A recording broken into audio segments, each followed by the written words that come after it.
Ladies and gentlemen, I'm going to start us off. I hope you're all ready. Welcome to our LPC meeting. We're glad to have all of you.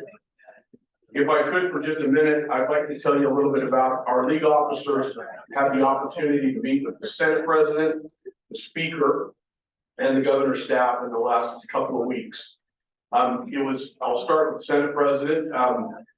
He was warm. I wouldn't say necessarily super friendly, but he was warm to the concepts that we're talking about, but he was definitely not, caustic to what we were trying to accomplish. The Speaker was much more, or the soon-to-be Speaker, I should correct myself, Schultz, unless something weird happens, I'm assuming he would be the Speaker. He seemed to be more appreciative of all the work that we have done as a league over the last few years with respect to what we're trying to accomplish in protecting our zoning and land use authority, but yet still being part of the solution with respect to the housing crisis. We had a longer than planned meeting with him. I thought it went really well. I thought he was receptive to the many things that we've worked hard to accomplish over the last few years, and seemed willing to maybe take a breath this session and let some of the things that we were able to reach consensus on work itself out. So we're hopeful that some of the crazy stuff that developers are going to bring up will sit on the edge, and we will still be able to just kind of move forward. However, I think it's important for all of us, our council members and mayors, to remember we need to have a coherent message that we send to our elected officials. An errant email from a planning commissioner to a high-ranking House member may not be the best thing to do. If you've got something you want to say, make sure we're kind of coordinating what we're doing, because I think sometimes we forget when that session starts. It reminds me of the locker room. I spent a lot of time in those, and when they're behind closed doors, they're just kind of doing stuff, and not all the time is it necessarily based on. They're humans just like us. They get irritated. They get anecdotal information that isn't accurate, and they act on it like sometimes we do. So let's remember, as league members, as we're trying to coordinate and influence the legislature, let's make sure we have a clear message and we're working together. I think we're doing a good job of that. I just want, as we go into the session, I think it's important that we keep ourselves focused on what we have done, which is substantial amounts of things as league members. To facilitate the development of certainly housing that I don't know if it's affordable, but it's certainly housing. But one of the key elements of our meeting with Representative Schultz that I really liked was, and with the governor's staff, the emphasis that they have going forward is on affordable single family or product that a young person, someone starting out, can actually purchase. In other words, the focus of Representative Schultz and the governor is trying to figure out how we're going to get affordable housing for our kids and our grandkids to be able to actually buy something they can own and live the American dream. That's their focus, it seemed like, as we kind of have those meetings, which encouraged me a lot, because I think that really is one of the big problems we have in our state. We can have it happens in my city, we can zone for a smaller lot, and we can end up with a $800,000 house on a 10,000 square foot lot. It happens all the time. Those kind of things are not affordable, of course. And so the emphasis being, and the concern for the governor, specifically his staff, the governor is really interested in trying to figure out that American dream opportunity. So I'm encouraged by that as well. Anyway, I thought our meetings with them went really well, but you know how it is as we get ready to go into the session. Just remember, when you're talking to your elected officials, remind them of what we've done, and remind them of the things that we're doing, and we're also part of the solution. So anyway, welcome again to our LPC meeting. It's getting closer and closer to the session, and so I think we'll be on it before we know it. So anyway, welcome. I want to turn the time over to our minutes. Oh, minutes. Yes. All right. Motion to approve the minutes by Mayor Silverstream. Is there a second? Second by Mayor Kuzi. Are all in favor of approval of our LPC minutes from the last meeting, say aye. Aye. Are there any opposed? All right, seeing none, we'll left, those minutes were approved.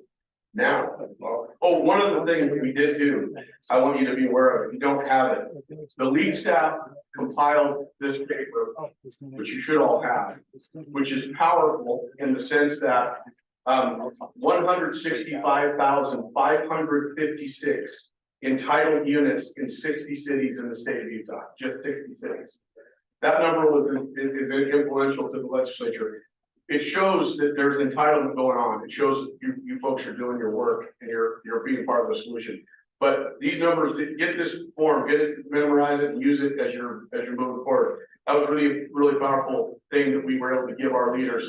They liked it, and I thought it made a difference for them. As their staff digested, it's gonna have the impact that we hope. Anyway, now research. I'm turning the mic. Again, thank you all for coming and enjoy lunch. Thank you, Mayor Walker. Let's see. All right, so if you've seen the agenda, we've got the roadmap up here quickly. I'll quickly touch on research updates. I'll talk a little bit about the survey results in this document. We'll briefly touch on what we've heard about legislative audits, then talk extensively about housing and land use, water legislation, and some other odds and ends topics, and then we'll wrap up by just making sure that everybody's aware of the upcoming dates. I want to make one quick reminder, remind everyone at the end that LPC meetings for the rest of the fall will be at 12:15. We've moved them back 15 minutes, just have a little bit more buffer time since many of them start at 12:15 anyway. This way, hopefully everybody's on the same page. So apologies if you got here earlier and didn't see the notice, but we'll be doing that going forward. So first on the housing and land use survey, I want to really express my gratitude to those of you who filled it out. We've had 62 cities who partially or completely filled it out. That number jumped up by 10 cities following last LPC when we made the ask. So I've listed the cities there. Thank you so much. Your responses, and I know these are hard numbers to track down. I know sometimes you have to go to multiple departments, and sometimes you're not even tracking this way. You have to run different reports. So thank you again for your time. Just kind of a quick breakdown here of survey response by class. This is based on 2022 classes. So if you're looking at that number with scrutiny, just know that. You can kind of see the breakdown. We've got larger cities pretty well covered. I omitted towns here. We only had 2 town respondents. That wasn't so much the focus of this survey. We were largely focused in the urban areas, as that's where a lot of growth constraints are, but just know that we're looking at these by classifications. I want to hit a couple of quick highlights. We'll be providing the report to everybody who filled it out, and then rolling the report out, the extensive report out later. But there are a couple of just leading points that we wanted to pull off of this, and you'll see some of these on this handout again. Mayor Walker mentioned the entitled units number. This number has been really helpful in informing discussions. I think there's been a lot of state leaders who are willing to, or are eager to do a deeper dive. For those of you who listened to the Commission on Housing Affordability meeting last Friday, Senator Fillmore asked some really tough and important questions to Cameron about what this number actually means. And this number, of course, runs the gambit of, you have the legal right to build something, to here's the actual plan. We recognize that varies by your community. We recognize that how those numbers are being tracked and the process is very little bit. So we'll probably do a deeper dive and asking some of you for some more information on this number, just to get a better sense of what concern in the pipeline. But this number has been critical. I expect a lot more dialogue here. Additionally, I want to talk general plans. A lot of you, a surprising number of you, are actually updating your general plans this year or have money appropriated for it for the next fiscal year. There's a number of entities who updated them within 3 years, so starting in 2020 and on. The majority of you are in that count. I expect that as you look at more smaller communities, that number probably changes, but we recognize that cost is a major constraint in updating general plans, and I think there'll be a lot of conversations this year on the timing of updating general plans, so just be aware of that. Process, this is the last kind of high level thing I want to hit on. We've asked this question to raise for the 3rd year now. To some extent, we've heard from you again. We believe that local governments are within the statutory review timelines for plan review. This is a contentious issue with a lot of some of the private sector right now and home building entities. So I think we're wise to say that we're not seeing the problem here. There might be some issues where you have an EPA review or a federal review that's outside of the scope of statute, but we're getting more into that number, but just know we as a league feel like we're doing our part on the process side to meet statutory requirements. So again, we'll be providing a survey breakdown with some more in-depth results pretty soon here. We're still kind of wrapping up some of the crosstabs. We had some results coming in even as late as last week, so we'll be providing that soon. We just launched the public safety retirement and recruitment survey, so that's going straight to the public safety officers. Many of the police chiefs have already distributed this, so thanks for that. We'll be providing kind of just updates as we go. We plan to close the survey at the end of November. We may extend it if we need more results, but so far results are coming in pretty well. This survey is consistent with the past 2 years, so we'll be able to hopefully see some longitude more evidence. Lastly, we're coordinating with other state leagues right now. We'll be meeting with a number of state leagues, mostly from the West, at the end of this week to talk about what their approaches to research are on mostly housing and land use and those issues. We'll be talking with them about how they're strategizing politically, what policy solutions they're arriving at. So we hope to be able to get back to you at some point with kind of a better sense of what's happening around the country this year. So, are there any questions on research? I know I kind of moved through that to go let's talk about today. If you have any questions, please feel free to reach out to me. Otherwise, I can turn it over to Justin. Have any questions online? Yeah. Thanks. All right, thank you, Carson, and hello, everybody. So first off, I apologize a little bit for a personal plug I'm going to make, but some of you have asked, and so I'm telling you. Yes, I am performing soon. Centerpoint Legacy Theater, I am going to be in the production of White Christmas. I'm in the Tuesday, Thursday, Saturday cast. Nobody should feel obligated to go. But now none of you can say I didn't tell you. Opens November 18th. There you go. So a couple of things coming up. First off, the legislative audit. There's a few different audits that we want to talk about. This first one was released last week. This was the audit of IPA, Intermountain Power Agency. You can see any of these online if you go to, we'll put up the link in a minute, but OLAG, yes, that is the acronym, OLAG.utah.gov, has the audits if you want to see the full report up there. So first off, legislative auditor, this is not the auditor than John Tugel, this is the legislative auditor was tasked to do an audit of the IPA. I'm not putting anything up here that isn't in their report. So their key findings, and again, this is what they put in their report. IPP's original value to the state and local communities has diminished, raising policy and governance questions. California purchasers have greatly influenced the project's direction. The IPA board can improve its governance to better align with some best practices. IPA has historically benefited as a government entity with limited statutory government. The legislature could consider reviewing whether some statutory provisions that appear to negatively impact Miller County are still desirable. So again, these were their key findings that were presented last week. And then they have a handful of recommendations. I'm not going to read through all of these though. If you're interested, you can read them here, you can look at them. I'm going to leave them up on the board for a moment. There is almost certainly going to be legislation coming out of this. If you wanted to have a good time last week, this was not the way to do it. Because what they did is they presented, Kate is shaking your head, because she was in all of these committees as well. This was presented in 4 separate interim committees. It was in the audit subcommittee, it was then presented in the utilities committee, it was presented in the natural resources committee, and it was presented in the revenue and tax committee. So 4 separate committees heard this. There is in fact a lot of overlap between some of the membership on those committees, but we heard repeatedly in different committees that bill files are going to be open, files perhaps, maybe one file, we'll find out what that looks like. But certainly there's going to be additional discussion around IPA and either the governance structure or whether they should be a political subdivision of the state. Now, I don't know if this is good news, this is maybe just news. We do have another LPC prior to the next interim set of meetings. So we're going to see you all again before we go up and have all these legislative committee meetings. So we don't have to take a position now, and we don't generally take a position saying we love it on it anyway. But just want to put this on everybody's radar. Gary, I know you want to make a couple of comments on this one since you walked all the way to the front. You're ready to go. So, Gary Hill, I'm gonna have you, give a little bit of context in a minute, and then we'll talk about this. And Roger wants to give some context as well. So Gary, a few minutes.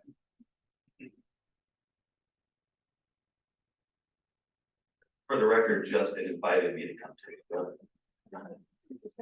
it. And earlier, yes. What I want to do, take just a couple of minutes and explain why the rest of the League of Cities and Towns should care about IPAs. I imagine when you heard those 3 letters, a lot of you said, okay, I can check out. Let me tell you why you shouldn't and why this is really concerning and why the owner cities of IPA need the league's help. Quick history. Back in the 70s, you had 23 municipal, 23 municipal cities, power cities that created an interlocal agreement. They needed more power. They needed power that was schedulable and reliable. And so they created an interlocal agreement to create the Intermountain Power Project plant in Delta. We needed an anchor tenant. We needed more purchasers to make it economical. That's just the way it works with power projects. And so those 23 cities, many of which are here, went out and found partners, including 7 communities or 6 communities from California. The biggest one being Los Angeles Water and Power, also included Anaheim and some others, and then 6 rural power collectives. Together, that group built the Intermountain Power Project. It's an interlocal entity. It was given some specific state statute around it. It became called a project entity for a variety of reasons. But one of the negotiations with the state was that because we were all non-taxable entities, that none of the power would be taxed. We weren't subject to property tax or anything else. So the cities agreed to let our ratepayers be taxed by paying a fee in lieu of property tax, in addition to paying tax, sales tax, and all the other municipal energy taxes. So we agreed to let our residents be taxed so that tax revenue could come to the state of Utah to Millard County. It worked out great, California, and then there was a really important key provision in this where we basically negotiated with California cities that they had to take all the power. If the Utah cities could find power that was less expensive on the market, then we could lay off our power and they would have to buy it. That is basically unheard of in the power industry. It's a no-risk clause, and it's worked out for years. It's generated hundreds of millions of dollars in tax revenue for the state, for Millard County. It's provided power and reserve, especially for the Utah cities. Long story short, what happened is that because of EPA regulations and regulations in the state of California, making power from coal became economically infeasible. This, like 12 years ago, this became apparent. So the IPA cities negotiated with California to create a new project which would generate power and downsize the plant from coal to natural gas with the ability to convert it to hydrogen over time. This is the part where you should start to care. There are 3 legislators in particular in the state that are insistent that IPA cities made a bad decision, that the decision to do away with the coal-fired plants was bad for Utah because they represent the coal industry and how they come from coal industry counties. What they have done is they have created such a stir up there over this issue that you now have the legislature looking at the governance of IPA. And collateral damage to cities and interlocal agencies and subdivisions of the state is what can be really concerning. In this audit, one of the recommendations of OLAG was that because IPA is a political subdivision of the state and an interlocal agency, we have, I'll just quote it, as an interlocal agency, IPA is charged with a dual mission to provide benefits to project participants and to the state of Utah. That is their argument for state intervention. The statute says that interlocal agencies should provides some benefit to the state of Utah as well, but they're basically saying that because we are not providing enough of a benefit to the state, now the state has had no participation in IPA. They've not participated financially in any instance. All this was funded by the ratepayers. But they're saying now they've convinced some of the leaders of the state that because IPA is not providing enough of a benefit to the state, that they can get involved with the governance. So they want to dictate who's going to be on the board of directors. They want to change the tax structure, a whole variety of things simply around this one issue. The reason the league should care about this is because this could eventually apply to any interlocal agency or any political subdivision of the state. OLOC has made the argument that unless we are providing a benefit to the state has the right to tell us what to do. All of the recommendations fall from that premise in this audit. If we are not concerned and careful about this, I fear that the collateral damage to cities and our ability to enter into interlocal agreements, and you think about UAMs, think about Utopia, think about any of the interlocal agreements that you have entered into, all could be subject to interference from the state legislature because, in their opinion, we won't provide enough benefit economically or otherwise to the state.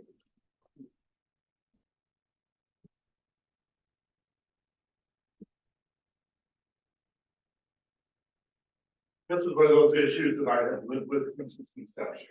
And the risk is still going out of the ball, much especially created ideas, et cetera. One of the emphasize a couple things in Jersey that I think is extremely important. Utah cities built this plant. They paid for it. They took the risk of doing the bonds. There's not one dime to save money in this project. The project agreed to accept a series of taxes that they didn't have to pay under the statute because it shouldn't pay. That was the goal. It has been run. It has been a spectacular success, contrary to the perceptions been paid. IPA has been one of the top 10 property taxpayers in the state since it began. It still is. The market changed in the world of coal. That's the only thing that's changed here. And frankly, we've burned a lot of Utah coal for a lot of years. That's the only thing about it. But the critical thing here to say is there are times when a project affects only a handful of cities, but the aspect of it applies to everybody. And this is one of those. Very frankly, we may be headed to a situation at some point where the states can say, we're going to condemn the plant, see what will take over. The first one I know of, where you have one government trying to get a property with another. And the argument that this doesn't provide a benefit to the state is really sort of bizarre. But I just want to emphasize that somebody who's been involved. I worked for UAMs a little bit, not like I used to the day before. But this is one of those issues you may not think it affects you, but it really does. Just want to emphasize that. I thank you, Gary. Thank you, Roger. And yes, I did invite Gary up. I just giving a hard time. So, like I said, there's no legislation. There's nothing we need to take a decision on right now. We have a lot of other things to talk about today, but we will be bringing this issue back, particularly as we see where the legislative discussions are going. But wanted to make sure everyone had the background on that today. Other audits that are in progress. You can see that IPA is that second one from the top there, if you can read that. You'll notice though the fifth one, fourth one down is Utah housing policy. And right below that is Utah water usage. These are two audits that we know we're going to be coming up within the next month. These ones are going to be presented during the interim week. So some of you have been talking to legislative auditors about the housing policy one. I'm just curious, show of hands in the room, has anyone here talked to the legislative auditors on the water usage one? Does this come up? So just so you know, we have been talking to legislative auditors. If you recall, we saw this one coming up during the legislative session and started having meetings with them back then. So we've been talking to the auditor's office about the housing one for months. I just didn't know if anybody's been talking to them about the water one, so that will just be a surprise to everybody when it comes out. But the housing policy one, we have had meetings with them. We cannot say anything about recent meetings or what's going to be in the audit, but we do know it's coming, and that we'll have an opportunity to respond to that when it comes out, both in writing and in the committee meetings where that is shared. So stay tuned, the housing one will be out next month. I don't know if it will be public by the next LPC, but it will be public at least by the day after. the next LPC. So we'll see what that looks like coming in the month, but we want to give everyone a heads up that that one is also coming. Again, you can go to the reports at olog.utah.gov. And just want to reiterate with some of what Mayor Walker said at the first and some of these other meetings we have the auditors. This data is very important. If you're one of those cities that have provided the data to us, thank you. That goes a long way. Last year, outside of meeting with the Senate President and the Speaker, we also had lengthy discussions with their staff, where we sat down and really delved into the data, looked at what all that said. So if you have not yet responded, please give us the data. That's very helpful. The data is our best tool to use against the anecdotes that we get up there. But all of these things are coming out. We're going to continue to have discussions, which is going to be a great lead into Cam. Land use and planning. I'm going to minimize this. So Cam and Carson, we'll turn this over to you to talk about what's coming.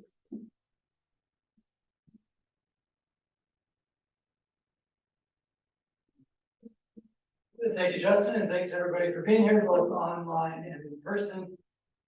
Justin took a moment of personal privilege, and I will too, but this is not about sports or theater, but it is an appreciation because there's an LPC member here who is attending his last LPC meeting as an employee of Layton and Morgan Cities, and that's Gary Crane, who has been the longtime city attorney for Layton. So Gary, I mainly just wanted to take an opportunity to say thank you for all of the great work.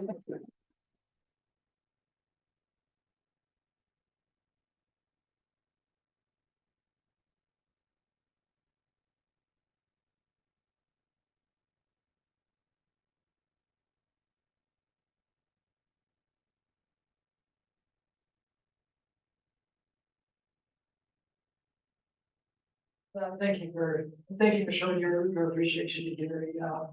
Just on a personal note, I probably had more late night phone calls with Gary than any other city staffer during my time at the league. And often those calls would start with Gary saying, quote, "I figured out how to solve this." So I hope, Gary, that those phone calls can still exist during your retirement days, because whether it's land use or billboards or water or broadband or pick the topic, infrastructure, you've always been a champion, not just for Layton, not just for Morgan, but for cities and towns across the state. Gary, at one point a few years ago, warned us in one of our strategy meetings that he was concerned about the trend of government by task force. And that was before the Commission on Housing Affordability, that was before the UEOC, that was before all the task forces that have happened since then. He's been a great friend, a great mentor. Some of you may not know, he was actually the Attorney of the Year for Utah State Bar in 2012. And what I'm most excited about for you and for both and for your kids and grandkids is that Gary has spent the last few decades celebrating his birthday during usually the last week of the legislative session. That is brutal. We would always try to at least get him out of the Capitol so we could go join him for dinner. And so I promise never to call you again on your birthday. Day before your birthday, maybe, but not on your birthday, because way too many birthdays were spent at the Capitol or with me instead of with kids and grandkids as we're tackling difficult issues. So thank you for your friendship and your leadership within the league, and ultimately we collectively are a better place because of you. And so don't be a stranger. I do plan to still call on you, but Gary will be retiring next month before our next LPC. So that's where I wanted to take the opportunity to say thank you, Gary. With that being said, I mentioned the, Gary, is there anything you want to say actually? Yeah. Typical Gary, got too much covered, but you're welcome at the end if there's anything you'd like to say to the group, by all means. Just carry on. Well, actually, Angela's coming to the mic, so you don't even have to come up here. Just carry on and don't allow them to create any more committees, sir. I don't know that that's possible, but I appreciate very, very much what the league has done for me. Because over the years, I think my career has been developed largely because of my experience up here at the Capitol. And if there's one piece of advice I could give to anybody, it would be to become involved with the league. up at the Capitol because it gives you a whole new perspective and you are ahead of the game. No matter what position you have, whether you're mayor, whether you're a council member, whether you're an attorney or a city manager. If you are involved with the league at the Capitol, you're aware of what's going on in the state, and it just is a remarkable advantage in whatever you do. And so I hope there are more that take advantage of it. But thank you all very much. It means a lot to me. Thank you. Great. Well, thank you, Gary, and speaking of government by task force, let's take a few minutes to talk about where things are at with the Commission on Housing Affordability and the UEOC. For those of you online, it's not a mic issue, it's a voice issue. I was very upset about the targeted calling to Cole Bishop on Saturday. Still am upset. I guess it was upheld, but I left some of my voice at Rice Eccles on Saturday. So it's a mic issue, it's not a mic issue, it's the issue. These were two headlines from yesterday's Salt Lake Tribune, one that's Salt Lake City specific, but then the other is an editorial board. Editorial about planning for growth. There's a lot on this slide, but let me tell you what we hope to accomplish in the next few minutes on UEOC CHA stuff. The board met this morning. The board ratified an endorsement of several items that have come through the Commission on Housing Affordability because the CHA met on Friday. Mayor Ramsey from South Jordan represents the league on the UEOC, so the board gave her direction this morning on a variety of issues, some of which we'll give you a quick update on today, so that she's prepared to vote during Wednesday's UEOC meeting. Wednesday will not be the end. Really, it's the next step in the process. As Justin mentioned, the November interim is going to be jam-packed on housing-related things. Well, what's highlighted here in orange is the ULCT data follow-up. Mayor Walker referenced this document. Carson referenced it. We got feedback from all of the cities in the first class and 3/4 of the cities in the second and third class. So we're still collecting the data. So if your city has not yet responded, we still need it. And we're actually now asking follow-up questions because one of the main takeaways from last week's slew of meetings was an acknowledgement that cities have been doing a lot in recent years to facilitate more housing generally. There was an acknowledgement publicly by multiple people during the CHA meeting on Friday that cities cannot control interest rates or the cost of land or supply chain issues. So the framing that we've been doing collectively over the last couple of years has really started to resonate. There was an acknowledgement that the 165,000 entitled units demonstrates that cities collectively are planning for housing. So that's all really positive. The follow-up questions are really important because the follow-up questions that came from a lot of these state leaders as recently as Friday afternoon was, we get that cities are entitling lots. We get that cities face infrastructure challenges. But are there other things that cities and towns and counties can do within your land use authority to facilitate starter homes? Now, before you ask what is a starter home, the only real definition that exists in state law around starter homes is the definition for the down payment assistance program, which provides state dollars for first-time home buyers for housing product up to $450,000. So for purposes of this conversation, that's what we're really focusing on, because the term starter home was the theme in all of those meetings with state leaders. So are there things that cities can do to facilitate or unlock more starter homes? And I use the term unlock intentionally, because I testified to the Commission on Housing Affordability last week and gave several examples of projects that you've provided to us where the reason there's not a shovel in the ground for new housing units is because of the infrastructure shortcomings in those spaces. So I gave several of those examples on the record as well as in follow-up conversation. And then what kept coming back was, okay, we get that those projects need infrastructure to be unlocked. Just because the infrastructure gets built doesn't mean housing units are ultimately going to get built because of the market. So there's an acknowledgement of all of that.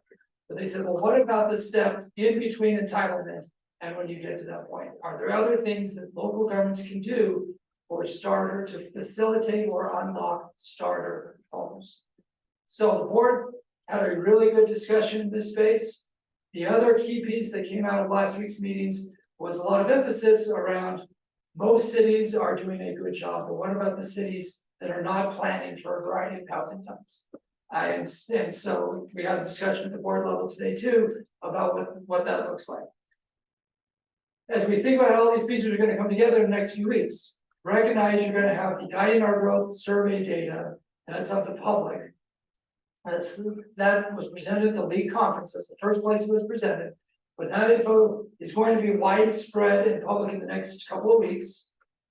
You're gonna have that data, you're going to have the Envision Utah recommendations, which all of their land use recommendations are actually focused at local government. Envision Utah in their recommendations are not calling for state preemptions. They're providing recommendations for local governments, and then this housing audit, all these pieces coming together as we approach the session. So as we're trying to look into the crystal ball and see where things are gonna go, I want you to be aware of how these pieces go into it.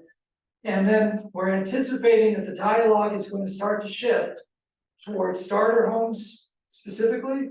And yes, we're doing a lot to plan. Are we doing enough to plan, not just for 2024, for 2030 and 2050?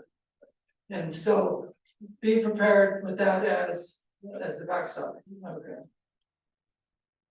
We've been going back through the LPC survey data. This is last year's survey data, but just as a reminder of what you have previously told us in Slido results or in survey results of what's unacceptable versus what mixed results are.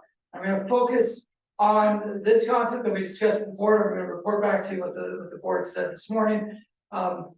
What does it mean at a local government level to potentially expedite the land use process for starter homes based on the definition of starter homes that I gave before? In other words, how recognizing most of our tools are at the beginning of the land use process, and the decision of how much to sell housing product for really comes at the end of the process.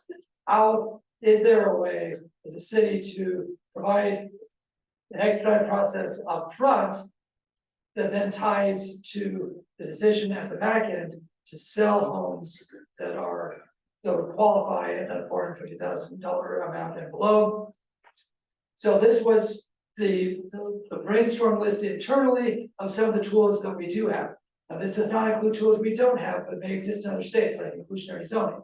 But this is a list of some of the tools, and what's in italics are things that the legislature's already stepped in the last couple of years and put their thumb on the scale. So this was the conversation at the board level this morning.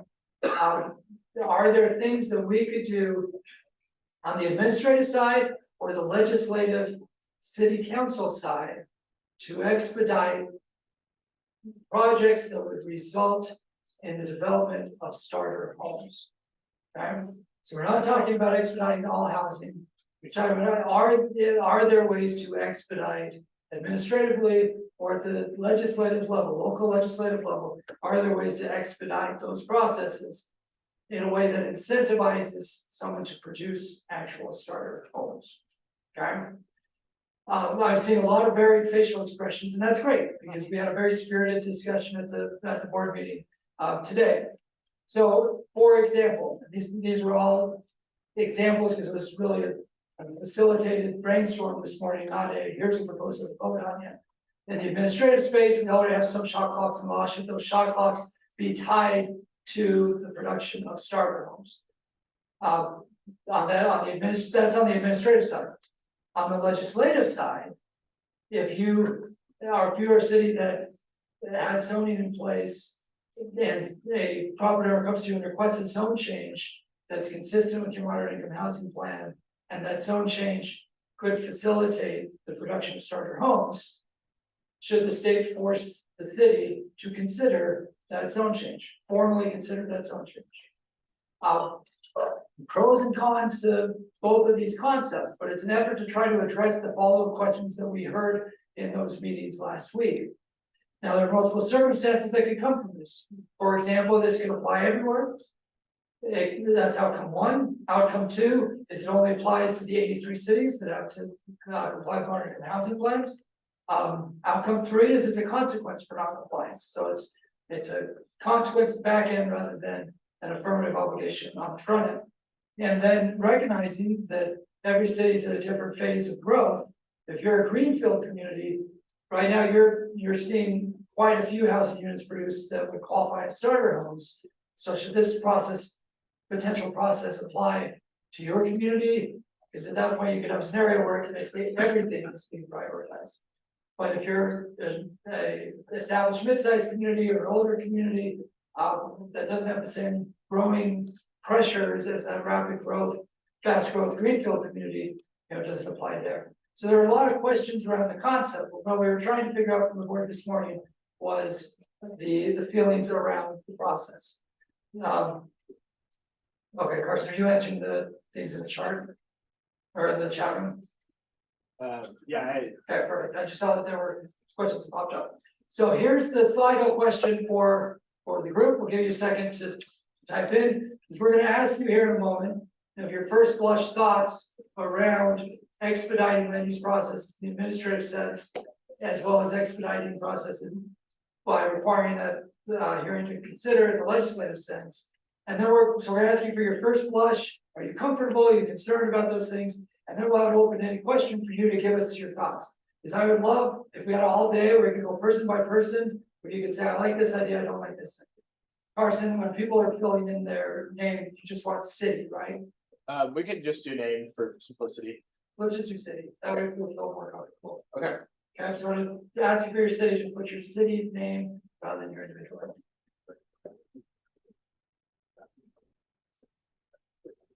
Yeah. And Carson, I see your comment here, but I think this is a good one for everybody here. About the definition of moderate income housing versus the starter home and time to reinventing the wheel fits right here. I think it is an excellent point. We have been pushing, and our officers have been in these meetings. We said we passed a lot of legislation the last couple of years. It needs time to be implemented before we make any major changes. And the response to that has been mixed. Some have agreed, some have disagreed.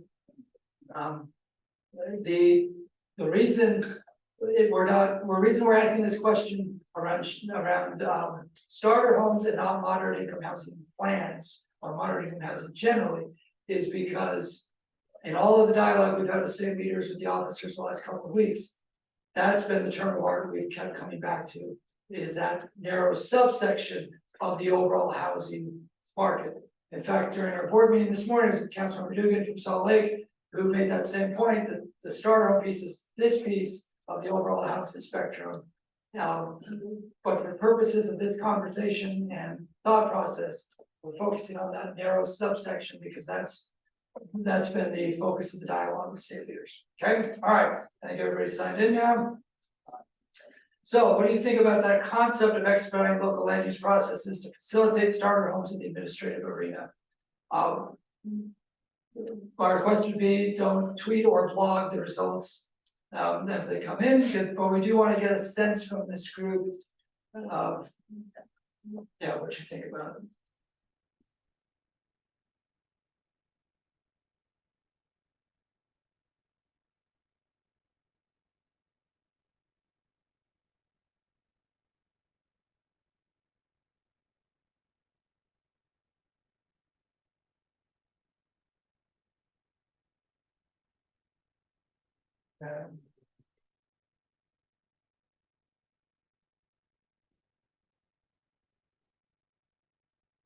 Interesting feedback so far.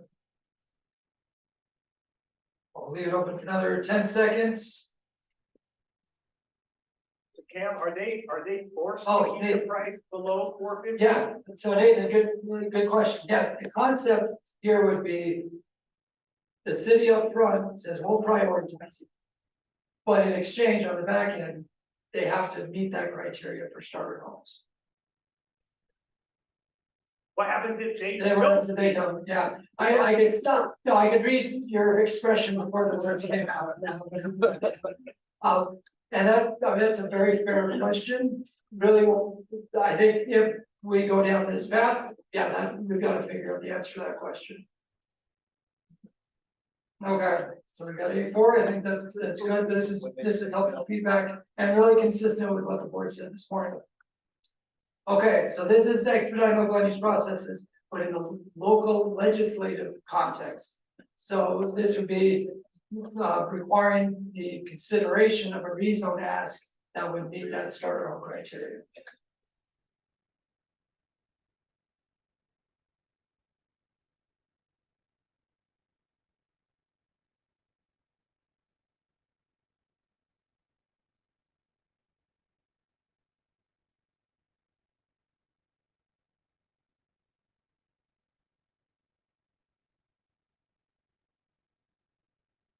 Yes, this one's a little more evenly split than the other one, which is helpful to know. I'll leave this open for another few seconds.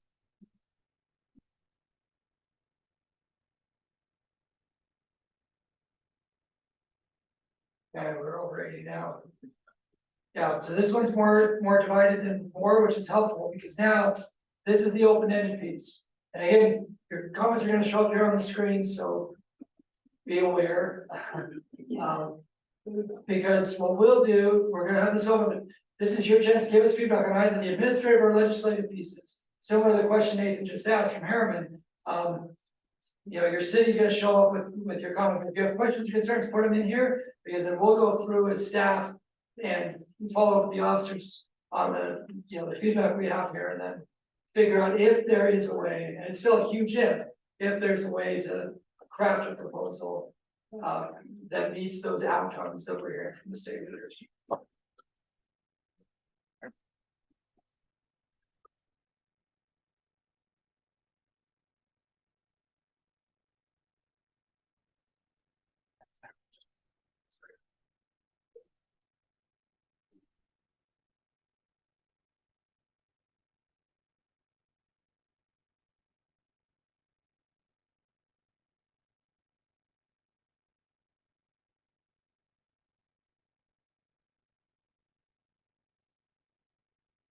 So lots of points.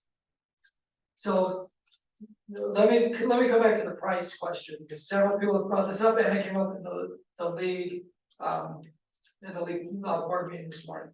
It's not about the $450 amount, like that's the dollar amount that's currently quoted. It's more about the underlying principle of the first time home buyer type product.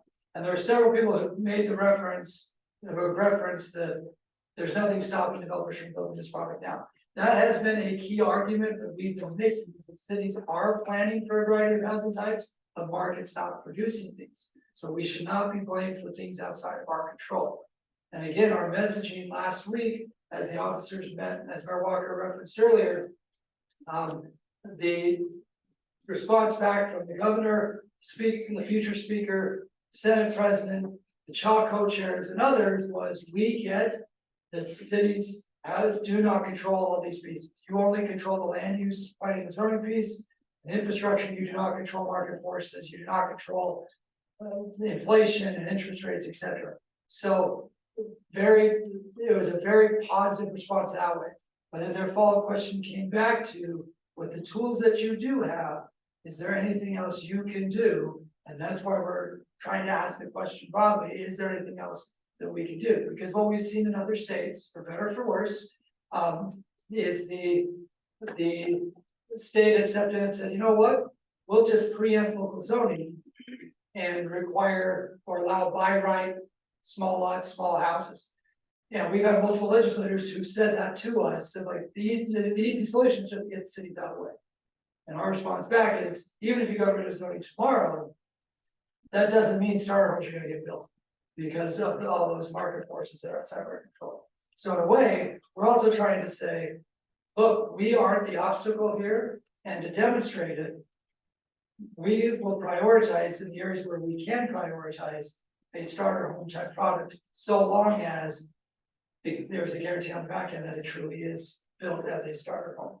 So great feedback in here. Obviously, there's great comments. This is exactly why we're asking the open-ended questions so people can speak up. Yeah. So Angela's got the mic. Prioritizing projects, having dealt with a lot of developers that are begging us to prioritize their project over others, it becomes really, really difficult. All of them have an economic interest. all of them have, you know, value and money that they've tied up. Do we realize that this is going to be an absolute quagmire of potential litigation, developers fighting amongst themselves and all for what? They throw in a smattering of affordable housing so that they feel like they can get a fast pass to the front of the line. I mean, this is going to go poorly, and there's huge economic incentives for them to fight for all of these different things. So if you decide to go that route, I want to see some pretty ironclad protections for cities that don't throw us into the firefight if they get a fast pass to the front of the line simply because of, you know, a smattering of homes. It's not going to be meaningful. And all developers are going to have a lower product anyway in what they're proposing. So all we've done is given the presumption that everyone will move to the front of the line for very few houses that will actually move the needle on affordability. So I'm just a little worried because there's going to be enough money in this that we're going to see some lawsuits out of it somewhere. No, good points, good points, Steve. There are a couple of comments here about keeping up with the current residential review timelines that are already tight. So the thought here is, right now, the residential review timelines apply to all types of housing units. So the question would be, do you come back and say, actually, we're gonna be more nuanced in these timelines so that starter homes take priority over other types of housing units? Like that's. But is that the only portion of their application that moves forward? No, right, because they need to mix, you know, there'll be multiple housing varieties in the application, agreed. So, again, that's why we're trying to get the feedback on this, because when that audit comes out next month, we are expecting that audit is going to rekindle the flame with legislators who want to do something dramatic. That's just the name of the game with what we're anticipating. David. How was 450,000 threshold established as affordable? Yeah, it's a good question. And there were several meetings during last legislative session where they said, where essentially that number was settled on as not to be for 80% AMI and below, but then more of an attainable housing target in the 100 to 120% AMI. So that's where that number came from. That's why, to me, it's less about focusing on that number, because I think that number that qualifies for that program is going to change year to year. I think it's more about that underlying concept of starter home, because if that starter home looks different in Heber Valley than it does in Salt Lake County, than it does in Washington County, than it does in Sevier County. But the 450 is the standpoint number. So that, we're using that as the, because that's the only term in state laws. That's why we're using it for the thought exercise. But yeah, there are certainly some shortcomings with it. Councilmember Petro. I'm worried about this becoming an unfunded mandate for our municipalities, because unless luxury developers and those people who run immediately to their favorite legislator the second they don't get what they want out of us, unless they're cued and being told that you're going to have to wait, and unless we have those backups that we were just talking about, those ironclad things, we are going to be forced to hire, to extend hours, to do whatever it is that we have to do. We're going to be forced to get more out of our planning commissions who are strictly volunteer. This will become an unfunded mandate for us if we don't have those protections. Well, and I think the kind of coming back to the protections at the end of ensuring that they're actually starter homes. One thing that we heard over and over and over again, and looking at Mayor's Kapusi, Walker, and some string up front here in these meetings, was each state leader said, we need more supply of starter homes. Is there anything you can do at cities to help us prioritize starter homes? And there was an acknowledgement that the market drives that. So again, we're trying to be responsive to the follow-up questions that they gave us last week, and an acknowledgement. I mean, one of them even said to us, cities have done a great job planning for housing. You know, more apartments than we've ever had before. What we need to do is be laser focused on our efforts around starter homes, but I don't know how to do it. Right? I'm summarizing what came from that meeting, but go ahead, Ken. So I guess that was partly my question was, is there any discussion about incentivizing developers to build this type of housing unit? I don't, in my city, we're not standing in the way of this type of development. Going into my city, but no one's asking to put that in. They're doing other things. Sure. Well, I mean, that seems to me this is a small detail that could maybe make some improvement in the way these developments are approved. But if you really wanna create starter homes, people that are investing their private capital have to be incentivized. They have to be the ones driving it, in my opinion. well, I know different cities have looked at different tools. For example, there's one city in the room that's looking at like an affordable housing overlay citywide with a variety of different types of incentives.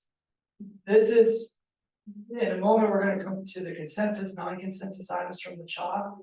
The non-consensus items from the CHA include state standards for setbacks and state standards for parking minimums in residential areas. Because the argument coming back from the home builders has been, we would build that affordable product, but for the cities requiring setbacks that are excessive, etc. So that's the narrative coming from the other side, is that, okay, fine, you entitle all these units, but the city's still leading the way. And our counterpoint to that has been, we're not the ones standing in the way. The market is driving these certain outcomes that is outside of our influence. So how do you incentivize a developer? Well, as a city, we have pretty limited tools to incentivize the developer. That's why we were looking at the process piece. Is there anything else you can do in the process piece to say, hey, you build this, you get to be prioritized, and then see if they actually take us up on it. So let's go Isaac, then Tommy. And I just think, yeah, right to that point, I think the end result of this effort, if we do this, is that in a year or two, we'll come back and we'll say, hey, we made this huge change to streamline for sale under $450,000 starter homes, and we've had 7 proposals in the state, maybe. I mean, I don't think we'll get any, is the point. I think this will push, this will change the narrative, because it focuses the spotlight on them when we say, look, we rolled out the red carpet for these. Exactly, you haven't had anybody, we haven't had anybody. They build condos or apartments, whatever you want to call it, and they're all for rent. Anything that comes to Provo is for rent. We're approving massive housing developments, and they won't sell a single one, and it's driving our council, and that's driving us nuts. And I think this is to me, this is more strategic than anything else. Yes, if we were gonna get flooded with actual proposals to build these, there might be some burden on our staff. I really don't think that's gonna be the case. I think this is a strategic move to highlight that no one's proposing to build starter homes for sale. That's overgeneralizing, but that's. Oh, great point. Johnny? I've sat in dozens of meetings with developers and had this conversation, and when we talk about quote unquote starter homes, we have to start with a really good definition and maybe even consider if that's the right phrase, because we tend to think about starter homes being a certain size, and the reality is that, you know, over 55 might want a smaller home, or other people are looking to different size options. So the conversation we end up having is what types of amenities are in those homes. And when I sit in a room with a developer, they'll tell me, well, people expect granite, people expect hardwood floors, people expect this and that and this and that. Well, when I bought my quote unquote starter home, I had laminate countertops, I had laminate floors, you know, I didn't have these things. And I suppose that they can, you know, blame the very entitled millennials that are buying homes. I don't know, your staff maybe could have a conversation. Thank you. That are older and wiser. Our starter homes didn't have granite, they didn't have hardwood, you know what I'm saying? And so to me, the conversation, and I think it's an excuse, because the truth is, if there is a home under $450,000 in Salt Lake County, it stays on the market for 2 days. So that tells me that that's just something they're saying. Do you know what I mean? And I get it, they have a brand, they want to push a certain level of luxury with their brand, but that seems to be more of an issue than quote unquote having starter homes on the market. You know, my neighborhood, there's townhouses down the street they're selling for $550, $600, $700,000. Yeah, no, excellent points, Tony. I will take it up with my staff. But those are excellent points. And you touched on something that's come up a couple times in the chat room where, builders need to be at the table.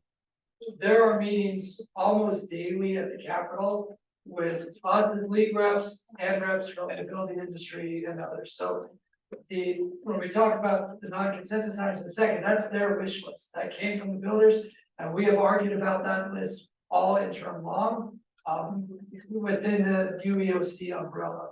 So there's been a lot of back and forth. We've drawn lines in the sand and we have crossed. They are promoting their proposals, and again, we've got really good response from state leaders who have recognized everything that cities have been doing the last few years and the things that are outside of city control. So I want to emphasize that, that framing has started to resonate after several years of saying it and sharing data. Where we're at now is a sense from state leaders like, well, what else can be done by either the developers or local governments, ideally both. In fact, I had one person who said to me that they wanted to find a solution that was uncomfortable for everybody, and they could live with the political ramifications of it being uncomfortable for everybody if it actually resulted in the outcomes of more starter homes. To which my response back to this state leader was, okay, what's your idea? And his response to me was, I don't know. Right? So the point is this has been an excellent conversation. This has been terrific feedback as we're in all of these different negotiations at the Capitol. So Councilmember Shields on the home prices piece, agreed, we can't control that. I mean, we have been saying that over and over and over again. And Isaac referenced kind of the strategic nature of this approach. It really is trying to say, if we're doing our part and the market still isn't delivering, we should not be blamed for that. But no, I just wanted to finish my thought. No, I understand. I didn't want to interrupt you, but I think this is a fascinating discussion and evolution. If the legislators are looking in this direction, I think that's positive.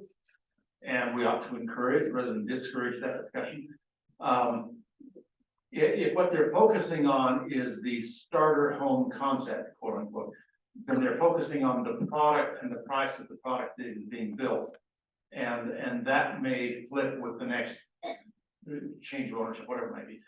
Another approach to that might be to focus on the purchaser, meaning you could focus your incentives or your tools on the first-time home buyer, as opposed to the older couple who's downsizing or whatever it might be.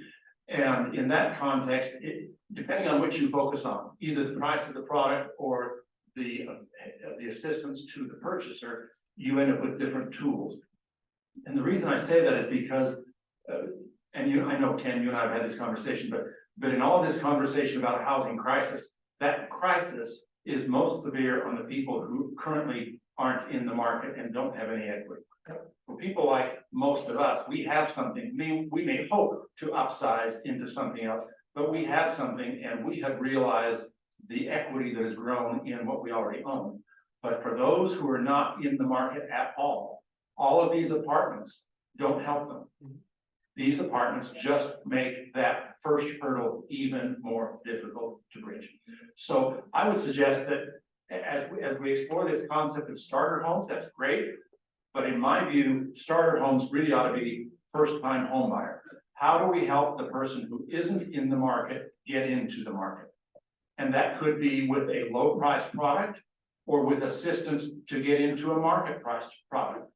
But it opens up a different range of tools. That's my point. No, it's a great point, because you're really getting to the underlying policy. I mean, we could just ignore the 450 number, because it's really about that underlying policy, which we heard over and over and over again from state leaders. And our objective representing you is to not have cities be the collateral damage for the market forces that are making it impossible for those first-time home buyers to find a home.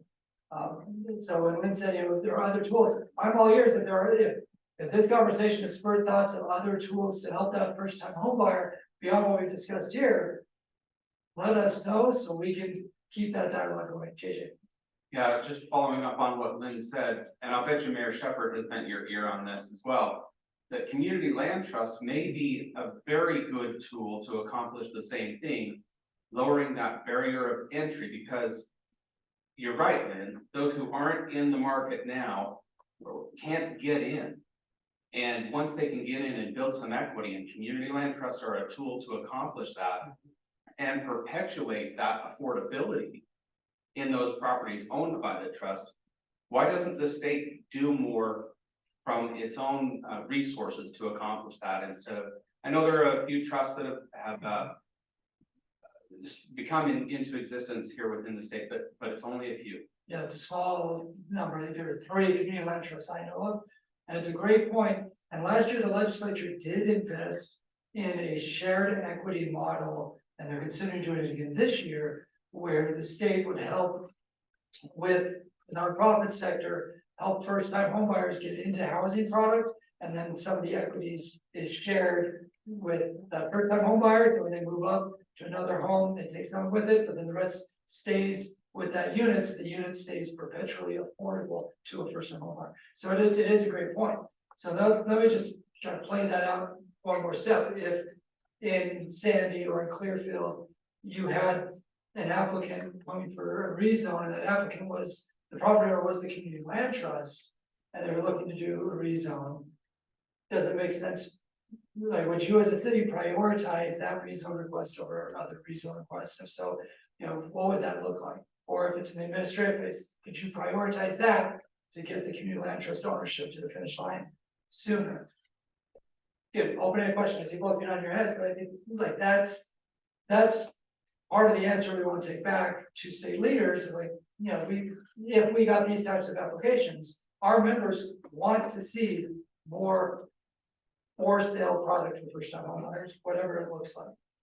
The other thing, I noticed Ogden's comment, there were several had similar comments. Ogden's just one here in front of me about the mix of housing types. Yeah, agreed. Like this whole conversation is not defined that that's only a project for 100% units have to qualify. I mean, I think that's part of the dialogue. It also complicates things the way that Mark was describing earlier about what happens if it's all part of the same larger application. All good questions. This has been helpful feedback for us as we go back to state leaders in the next few days, including on Wednesday when Mayor Ramsey's at the UBOC. Any other final comments? I'll go back to the chat to see if there's any other things in here. Yeah. One last parting comment. Okay, give me 10 seconds to just quickly check. Once I get the mic, Okay. we still have several thousand homes that are in the active development process. Yep. You better make sure that we're very clear on which of those several thousand we're trying to prioritize. Yeah, well, I've left the slide, but one of the points on the slide was if you're a city that already has a huge number of first-time homebuyer type product, it would be impossible to come back and figure out how to prioritize those because you already have a huge number, right? So that's just one of the considerations in this overall space. Okay, so Mayor Wilkinson and Mayor Voltansky and Paul and Councilor Whitelock. If we had time to address all these, but this is exactly why we did an open-ended question at LPC, was to get this sort of feedback. So we'll be taking all these comments, putting them in a document, organizing them by category, so we can, when we follow with the officers, we can report back on the will of the body as the discussion goes forward. Okay. If online, if you have any other comments, just make sure to put them in. We're gonna move on. Or put them in the chat room. We're gonna move on from the Slido piece. This was excellent, so thank you for the feedback. All right, let's pivot to everybody's favorite grade. Hopefully you picked one of these up. The good news is we tried to highlight for you what you need to pay attention to right now. What is in green are the Commission on Housing Affordability high-level consensus items that we are in the process of finalizing. What's highlighted in red are the non-consensus items. So we references the Friday Facts, but last week the Commission on Housing Affordability, the policy subgroup brought forward the consensus items and the non-consensus items. Councilmember Tom McDonald from Orem, Mayor Silvestrini, from Mill Creek, Angela Price from Salt Lake. Me and Carson represent the league on our policy subgroup. Am I missing anybody else, Carson? Councilmember McDonald. Oh, and Danny Wallace, the RDA director. He's the RDA rep from Salt Lake City. So somebody had mentioned about the developers need to be at the table. The High Child Policy Group has met multiple times a month for the last 6 months. And the items that are in red are the items that there was no consensus on, because we had said no. The items in green are the ones we've been working through, and there's general consensus on the top. Well, there's consensus on the general high level piece, and next week we're going to start working through the language. This is what's going to the UEOC on Wednesday. So the league board endorsed the green, again, validated the opposition on red, but we wanted just to make you aware of what was in each space. So in the green, you've got a missing middle housing toolkit to help communities, particularly small communities, small staff, plan for missing middle, state infrastructure dollars for parking structures that unlock housing units. State defines the garage of a certain size within parking minimums, which is different than the reducing or capping the parking minimums. That's been the focus. On the other side, you can also see in red on the standards of the maximum allowed as a setback. If you go to page 2, numbers 3, 4, 5, and 6. Number 3 is where we're still working on final details on the modular piece. This is the general space where we're in right now. Jerry Tingy, our legal director, has been taking on this. Appreciate all the feedback we've gotten on this from the last couple of meetings. Then you can see in red in lines 4 and 5 what we have been pushing back on. Part of our alternative on number 5 is we've been meeting with the Administrative Office of the Courts to brainstorm alternatives within the current district court system to enhance the land use expertise in those courts, in the hopes that that will result in more timely decisions and more consistent decisions. So we actually discussed 3 different paths with the Administrative Office of the Courts. Still have some follow-up going there.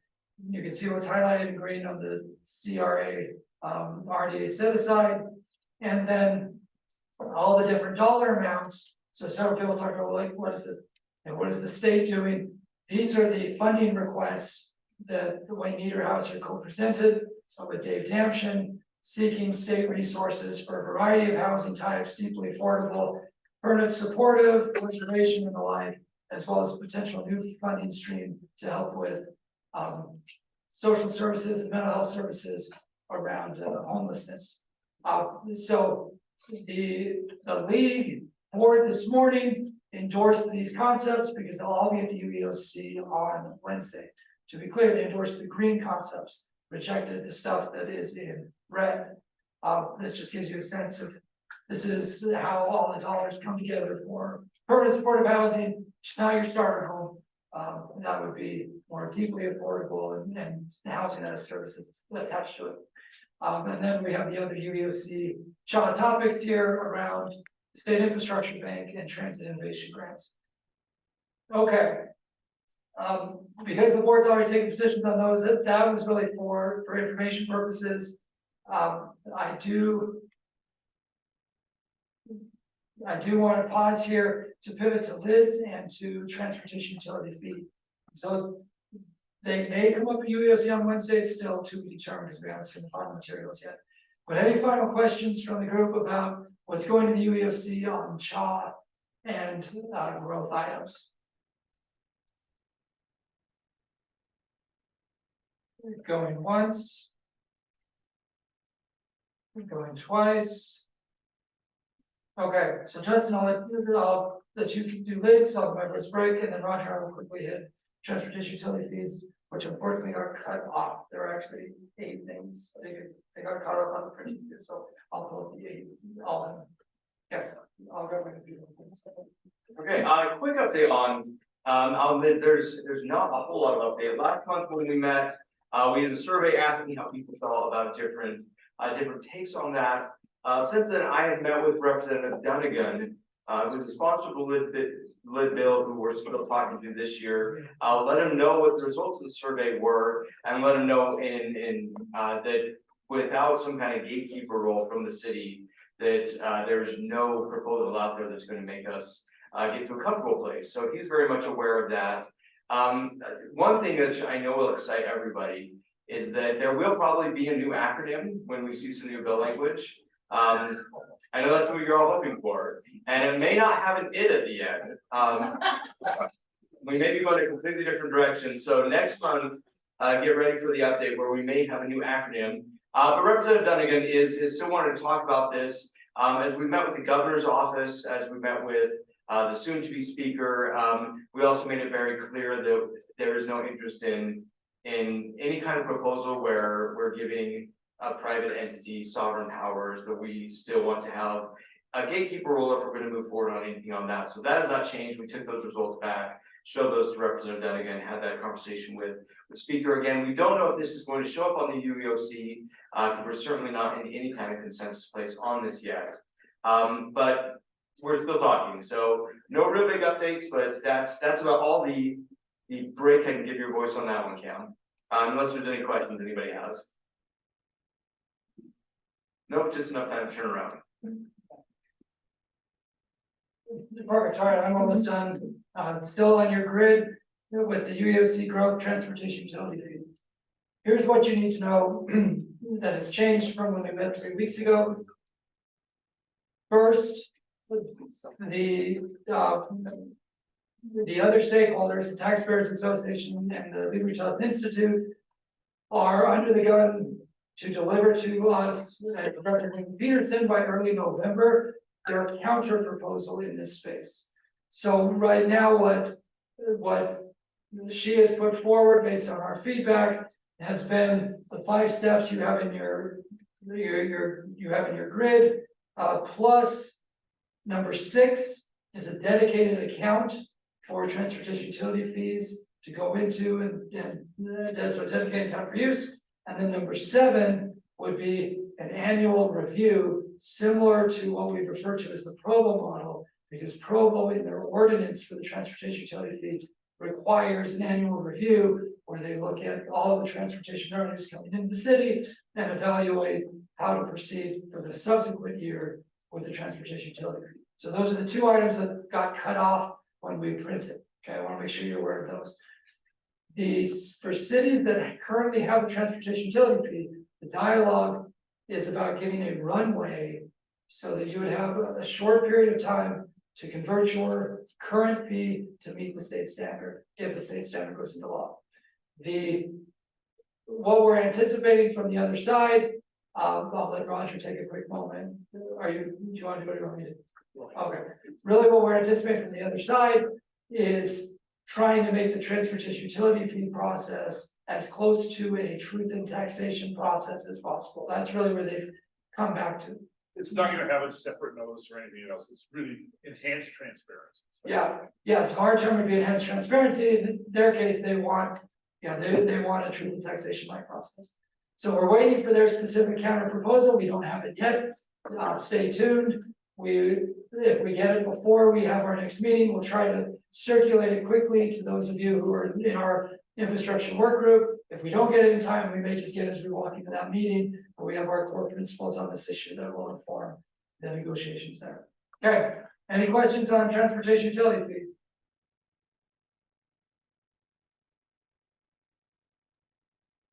Okay. All right. Then next, you'll notice nothing's highlighted on the next page of your grid. That's the Child Land Use Task Force. I have updated the FAR column with where we're getting close on things. So again, if your city is interested or concerned about any of the items here, please reach out to Todd or to Carson or to me. We do have several attorneys and planners who are on our negotiating team as we're working through these concepts. But if you have any concerns, grab us today, shoot us a message. Next page, Land Use Task Force 5, 6, 7, 8, and 9. I'm going to draw attention for this meeting to number 6 and number 8. And then Justin's got some key questions he's got to ask on water, so I need to get off the stage. With number 6, a lot of back and forth happening around what the impact is on infrastructure from IUs. We're going to ask you a slide question about that momentarily. On number 8, We had the bill last year that precluded cities from requiring landscaping bonds for private landscaping in front yards. That was a clarification of previous state law. There have been some cities that have no longer requiring the landscaping bonds, but are doing other things like requiring landscaping in order to get a building permit or CFO, which has caused a lot of consternation to legislators and home builders alike. This is one where we feel like we're, as I put it, you're unlikely to get any sort of traction in alternative. We've made the argument repeatedly that what this does is shift the burden to code enforcement, and the response back has been essentially, we don't care. Is that a fair way? Those who have been in these negotiations. So this is one where we weren't able to get much traction last year, even more so this year. So just wanted you to be aware to expect language in that space. Okay, I mentioned the IADU impact on infrastructure. This could be ERUs, it could be fixtures, but part of the dispute right now between some communities and the development community is what is the impact of an internal ADU on infrastructure. So the question is, does it make sense to define it? Because right now it's undefined in state law. We're not asking you what that definition should be. It's really just that threshold question of what it makes sense to try to define it in state law or leave it to not put it in state law. So quick snapshot before the next step of that deliberation continues.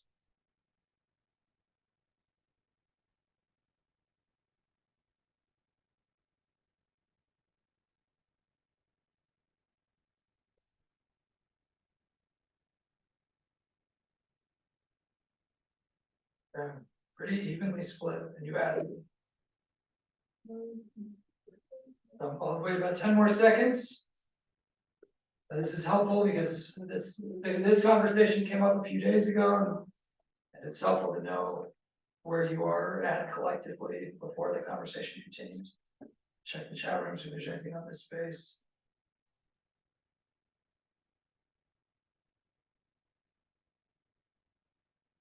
Okay, Tina, I see your comment on the utility fees, so I'll follow up with you after on that one. Okay, perfect. All right, I'm gonna turn it over to Justin, and we've got a few more Slido questions for you, so keep your phones open. Thank you for the great feedback. It is super helpful for us as we deliberate. Thanks to Mayor Ramsey. We'll be in the hot seat on Wednesday at the UAOC, and watch for Friday Facts for how it all goes. The most important thing I would like to report back is that we've had a group text thread, and the lead staff has an absurd amount of laminate in their homes. Take that for where you go. So I want to talk about a few bills that were brought up last week in the Water Development Commission. If you have not followed water bills closely over the years, there are multiple committees you have to get through before you ever get to a regular legislative committee that actually passes the bill out. But the Water Development Commission is one of these committees that water bills need to get presented in before they go to more real committees. But this one is presented by Representative Benyon. Some of you have heard about this over the month, but it has been somewhat protected until recently. Talk about the key provisions, and then we'll kind of take the temperature of the room on where this one is at.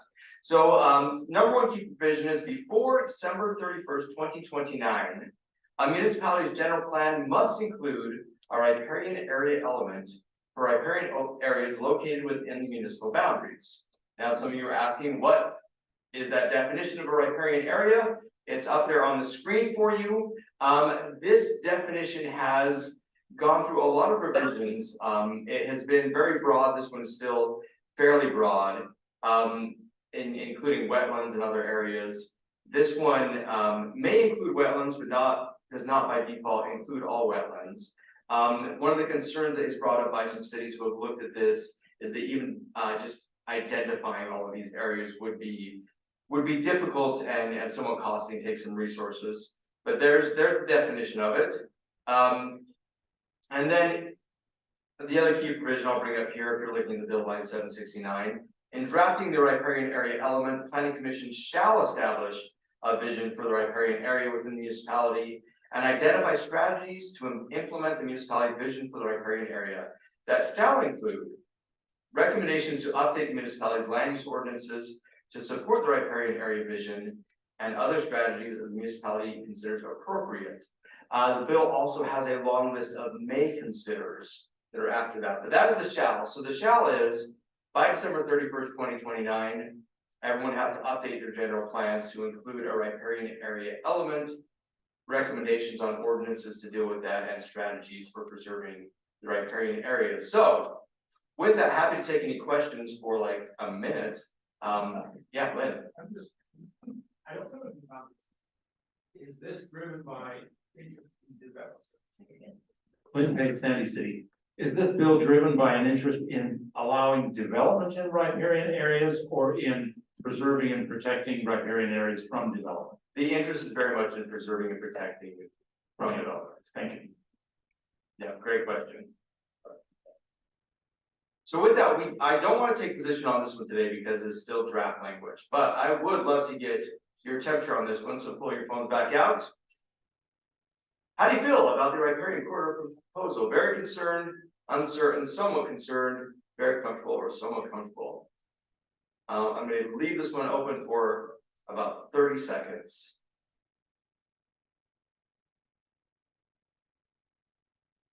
We do anticipate there will be additional changes to this, which is why I don't want to quite take a position on it yet, but this will be very helpful feedback.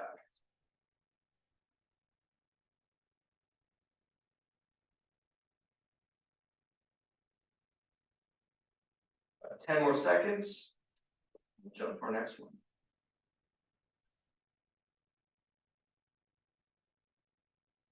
Right, jumping on to our next water bill. This one is a repeat from last year. Representative Owens had water efficient landscaping amendments. We went through several iterations during the legislative session last year. But the basic gist of it is, on new construction, a local entity, meaning cities and towns, may not install lawn or turf on more than 20% of the landscaped area in a park strip within the interior of a parking lot or an area with a width of less than 8 feet. So that would be new construction on any new municipal construction. This is not applying to private construction, just to what we would be building as municipalities.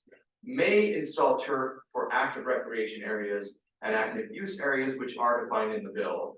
But this is the basic gist. Any new construction going forward that isn't for playing fields, other things like that, no more than 20% lawn or turf. This one ultimately failed in the legislative session last year. Representative Owens brought it last week. This one does apply not just to cities, but to counties, to service districts, to school districts, etc. Pretty much all public entities. But happy to take any questions again for a second or two, but do want to try to get you out of here on time. So, how do you feel about that one? How's that for a very scientific sounding question?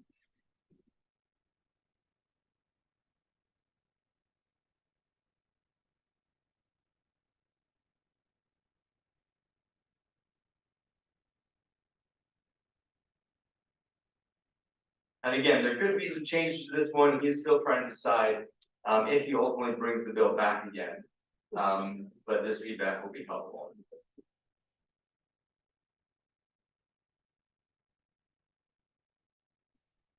Yeah, go for it. Yeah, you got the mic. So, some of the cities that are just 25% built out, you're talking 75% of the land mass that some of us have left to build on.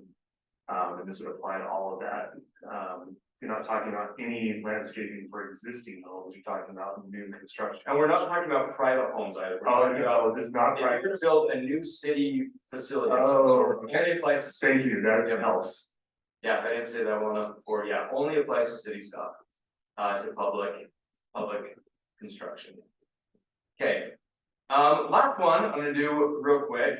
So last month we brought the concept that there was a bill out there that said counties would run all elections.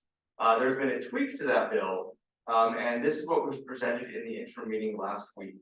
Counties would be responsible to run all elections, but a municipality could opt out or opt-in, depending how you want to look at it, to counting their own ballots in office if there are only municipal candidates or issues on the ballot.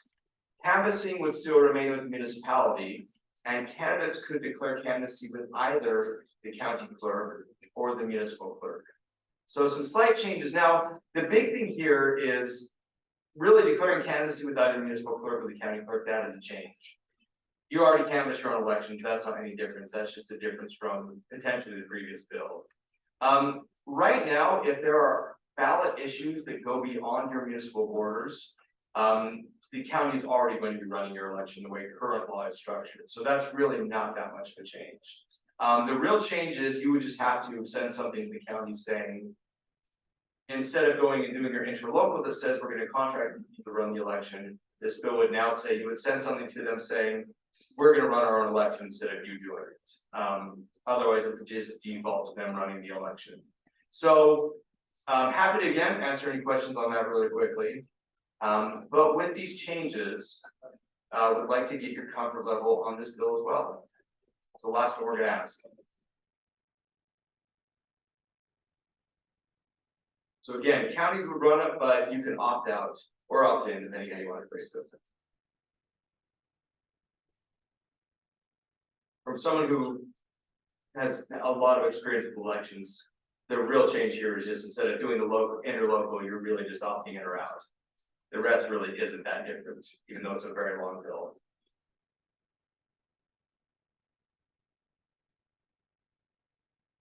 All right, we give this one about 5 more seconds. Okay. Molly, do you want to do your favorite thing and give us a 30-second update on rev and tax? Be delighted. I knew you would be.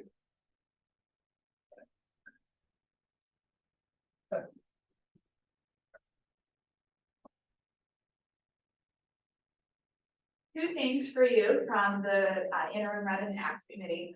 One, they opened a committee bill on revenue response. This is something that Aaron Highland had flagged for us previously. Originally, they were looking at school districts putting forward GO bonds, having them denied by the voters, and then pursuing revenue response. The committee wasn't thrilled with that, and it was really school district focused until about the final 30 seconds when they said, well, let's open up a committee bill and see if anyone should be doing this. So we'll be keeping an eye on that and see what that could mean for our municipalities. And then there was a presentation from Representative White and Councilman Carlson from Mapleton looking at whether or not local government should be exempt from sales tax on their construction projects. That has a pretty long history. And Roger says it isn't, but that presentation was there. I have no idea what the political subdivisions transparency is, so I'm going to turn away. Thank you. If I can be as quick and efficient as Molly was, there are 3 bills in political subdivisions that talked about transparency to some degree.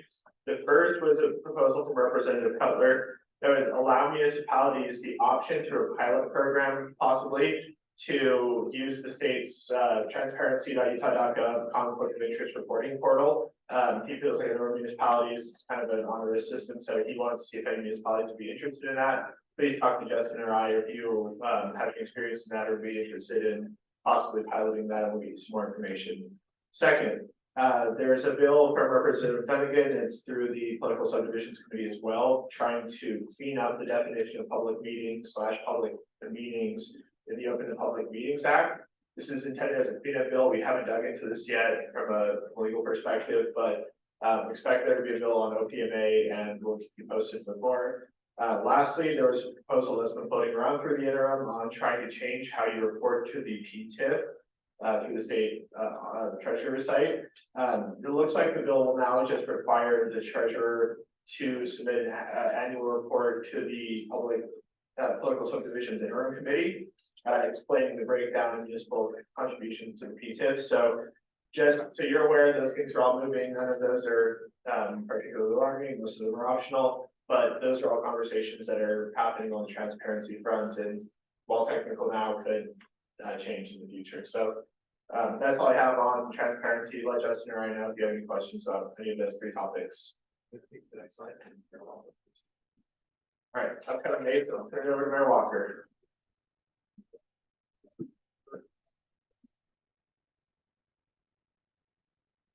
that just takes us to our motion to adjourn. No one wants to adjourn? All right, we have a motion and a second. All in favor of adjourning, say aye. Any opposed? Thank you.